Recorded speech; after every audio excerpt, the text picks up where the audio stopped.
Okay, so The Batman has one of my favourite opening half hours in a comic book movie ever. That's some high praise, and you only have to look at the opening scenes in the Dark Knight trilogy to know that Reeves had some very steep competition. Christopher Nolan was an expert at introducing the villains, and though Reeves does that brilliantly with the Riddler too, the scene in which he brings in his version of Batman is a whole nother level. But why is it so captivating, and what does the director do to give us the best introduction to the Batman that we've ever had? Well, that's what we're gonna be breaking down in this video, so hold on to your bats, hit that thumbs up button, and make sure you subscribe for videos like this every day. With that out of the way, I'm your host Paul, aka the guy who's bat to the bone. Now let's get into the breakdown. Okay, so after we watch the horrifying scene in which the Riddler murders the mayor in his own home, we cut to the cityscape of Gotham to see the cesspool that it's devolved into. Criminals occupy every corner, and we very much get the impression that they've used the night as a weapon for decades in order to terrorize the good people of the city. Darkness clouds the entire landscape, but this is cracked open by the bat signal which pierces the skyline. After Gordon activates it, we see it cuts through the clouds and hovers over the landscape, standing as a beacon in the darkness. This is where we hear Bruce's voice come over the top of the scene, and here he introduces us to the city. Narration is something that's often used in films to set the tone, and it's a staple that's appeared in several detective noir stories. Through it, we very much get Bruce's inner thoughts and how he not only sees Gotham, but also the Batman. It's a very effective technique, and it was used expertly in Frank Miller's Dark Knight Returns before he brought it over to Batman Year One. We even get a shot in the introduction where we catch Bruce in civilian clothes walking through a crowd of people, and this is very much taken from Year One when he went out on his first night downtown. In the movie, it's Halloween, and we see that the streets are crowded with people in costumes as the rain beats down on them. The only person who doesn't appear to be in one is Bruce, who's wearing just a cap, raincoat, and a cloth over his face. However, as we see throughout the film, Batman is the true face of Bruce, with the public persona that he has being somewhat of an afterthought. Man even says "fuck Bruce Wayne" at one point, and even when he goes to the funeral, it's clear he's completely checked out and only in attendance because he thinks that the Riddler might be there. He is very much the mask that Batman puts on to go out into the daylight, and just in the same way that these people that surround Bruce all wear costumes, this is his costume too. Bruce utters the line that he's had 2 years of nights, which has turned him into a nocturnal animal, and when we see him later return to the cave, he's very much a broken man. The Batman in this movie pretty much shows what happens when you have no work-life balance, but this dedication to his job has also made him the most intimidating figure in the film. Bruce is very much like the Terminator throughout, and I love how there's scenes in which he just slowly walks towards people because he knows there's no escape for them. This is very much done to put the fear of God into his enemies and to let them know that no matter what, they can't get away. The guy will stalk you no matter what, and he's very much embodying what it's like to be a nightmare. Horror movies for decades have had slow lumbering villains personified in the likes of Michael Myers, Jason, and It Follows, because there's something far more intimidating about a shadow that moves towards you slowly because it doesn't need to run.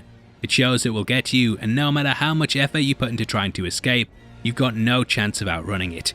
Expertly shown at the end of the car chase scene, it's a motif that's first brought up in this introduction, which we'll talk about in just a bit.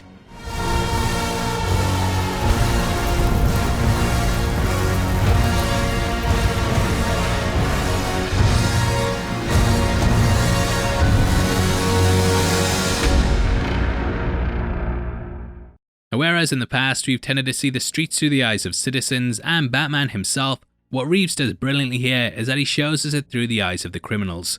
In this we get several perspectives, including a drophead who robs a convenience store, a group of vandals spray painting what I believe are the halls of justice, and a gang that are about to initiate a new member into their ranks. It's clear Gotham is teetering on the edge of the abyss, and in this darkness, something new has come forth.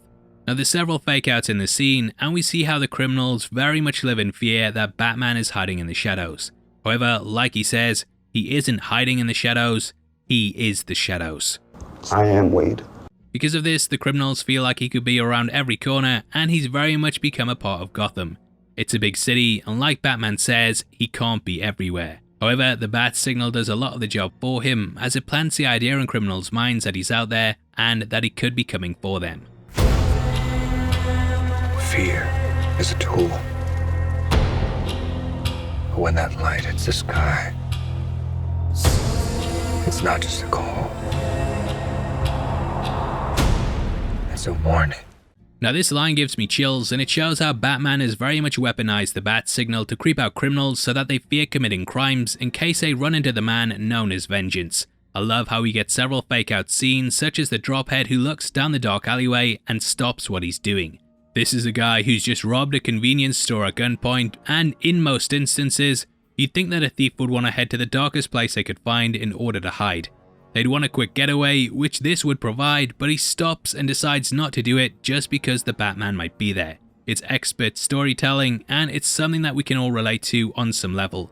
I'm guessing all of us at one point in our lives have had to travel home at night, and we've ended up going the long way round so that we don't have to pass through a dark area.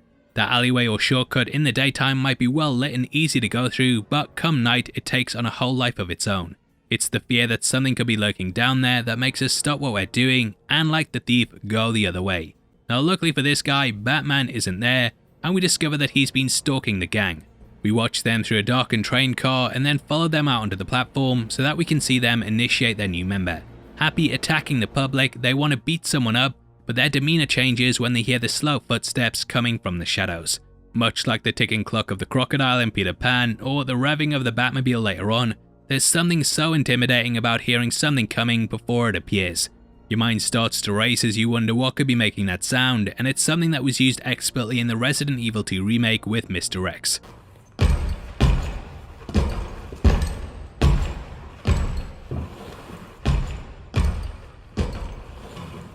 As you move through the RPD, you could hear his footsteps pounding away, and it let you know that he was out there, you just didn't know where.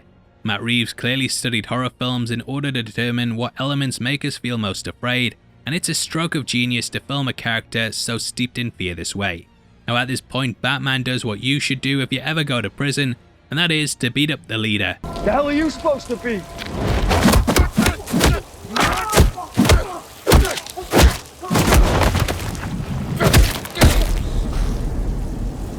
I'm vengeance. He completely and brutally kicks the crap out of the gang's boss, and much like a prison, lets everyone know, None of you seem to understand. I'm not locked in here with you. You're locked in here with me. It's an incredible move, and from this point on, Batman completely annihilates the gang. He leaves the new recruit alone, and due to this, it's likely he'll never turn to a life of crime again. Now this actor actually plays Robin in Titans, and I think he'd also make for a great one in the future of this franchise. That is, if the mayor's son doesn't take the spot.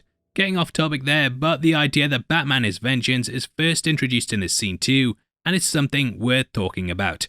After the death of his parents, he was very much on a quest for revenge throughout the city, and he inadvertently learned that this inspired the Riddler. Bruce bumps into one of his goons at the funeral for the mayor, and later when he's unmasked, he says the same thing. This opening scene very much sets up the arc that Batman goes on, and there are several parallels between himself and the Riddler. The movie opens with Edward spying on the mayor through binoculars, and Bruce later does this with Selina in her apartment. The two are both going after the corrupt forces of Gotham, and they of course also wear masks. If you place the Batman and Riddler ones side by side, you can even see that the nose pieces are very similar, and all this has been done early on so we can see that they mirror each other. It's expert filmmaking, and it all comes together from this introduction to show us the effect that the Batman has on the city, so that we can see how this fear might end up having a detrimental effect. All in all, I absolutely love this opening scene, and it's something that can be watched on its own without any context surrounding it to show you why the Batman is such a highly loved character. Hope you enjoyed our breakdown of it, and always remember, I am Wade. Now if you enjoyed the video, then don't forget to hit the thumbs up button, as it really helps breakdowns like this stand out, and it lets me know that you want to see more things like this. Also, make sure you subscribe, and on screen right now we have a couple of videos for you to check out discussing the Batman. Make sure you watch our full breakdown of the movie, and hopefully I'll see you over there right after this. Hope you enjoy the rest of your week. You take care of yourself. I've been Vengeance. You've been the best. I'll see you in the next one. Take care. Peace.